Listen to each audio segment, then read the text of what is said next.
आरोप आरोप आरोप कोण लावत आहे? एक व्यक्ती लावत आहे.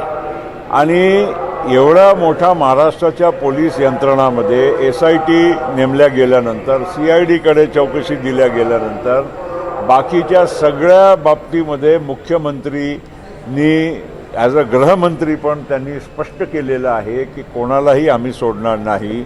आम्हाला आमच्या पोलिसांच्यावर काही भरोसा नसेल तर गोष्ट वेगळी, पण एक नक्की आहे की आरोप करणारे एक व्यक्ती आहे आणि त्या व्यक्तींनी काय त्यांच्या व्यक्तिगत काही विषय असेल आणि ते त्यांनी एक असा वातावरण तयार करून सांगायचं की राजीनामाच द्यावा लागेल, तर असं तर उद्या कोणी पण कोणावर आरोप काही लावू शकते.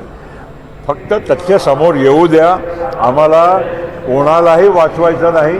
तथ्य समोर आल्यानंतर थोडा इशारा पण असेल, आम्ही फायनल नाही, थोडा इशारा पण पोलिसांच्याकडून असेल की दिशा त्या बाजूनं जात आहे, तर नक्कीच त्याच्यावर कारवाई होईल.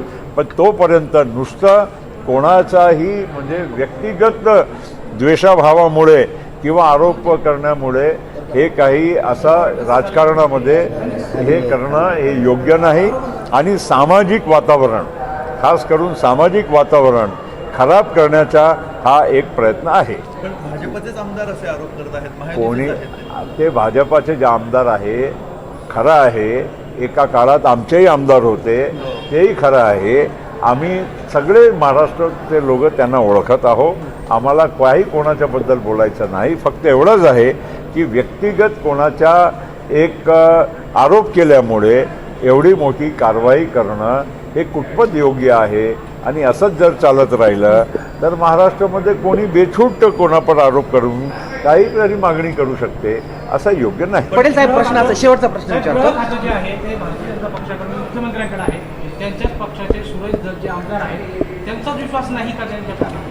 मला काही माहीत नाही की त्यांचा आतला काय चालला आहे. एक मी नक्की सांगतो की आम्ही जेव्हा देवेंद्र फडणवीस साहेबांशी बोलतो मुख्यमंत्री म्हणून, गृहमंत्री म्हणून, त्यांच्याकडून असा कुठेही एक पण वेळ त्यांनी असं सांगितलं नाही की हे प्रकरण जे झालं आहे त्यामध्ये धनंजय मुंडे किंवा त्यांचा आजूबाजूचा डायरेक्टली कुठे संबंध येत आहे. पटेल साहेब, एक प्रश्न असा आहे, प्रश्न असा आहे की ज्या हा राज्याचा प्रश्न आहे, त्याच्यामध्ये मुद्दा असा आहे की ज्या पद्धतीने आपण जर बघितलं असेल तर पालकमंत्र्यांची घोषणा होत नाहीये.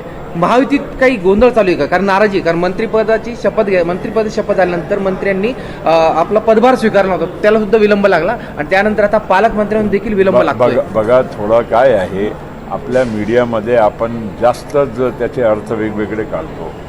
3 पक्षाच्या सरकार जेव्हा स्थापन होत असतो, नव्याने होत आहे. मागच्या जे 3 पक्षाचा जेव्हा झाला तर आम्ही मध्ये आलो होतो. जे काही आम्हाला जे डिव्हिजन करायचं होता कामाचा ते बरोबर आम्ही करू शकलो. आत्ताही मुख्यमंत्री, दोन्ही उपमुख्यमंत्री आणि तिन्ही पक्ष म्हणून म्हणजे आम्ही सगळे लोक त्यामध्ये इन्वॉल्ड असतो. चर्चा होत आहे, काही प्रॉब्लेम नाही. मंत्र्यांच्या पदभार हे तुम्ही म्हणता चुकीचं आहे. पाठोपाठ आपला विधानसभेच्या सेशनच्या वेळी पद म्हणजे कोणाला दिले गेले नव्हते, म्हणजे खाती. आणि त्याच्यानंतर जे काही आता सुट्ट्या लागल्या, बरेच लोक 7, 8, 10 दिवसाची सुट्टी असल्यामुळे त्यावेळीच त्यांचा पदभार नाही त्यांनी स्वीकारला.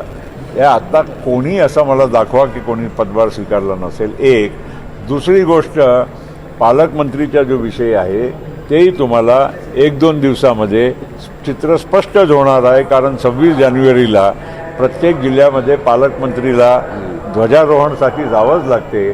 ते सगळं त्याच्या आधी तुम्हाला दिसेल की स्पष्ट झालेलं आहे.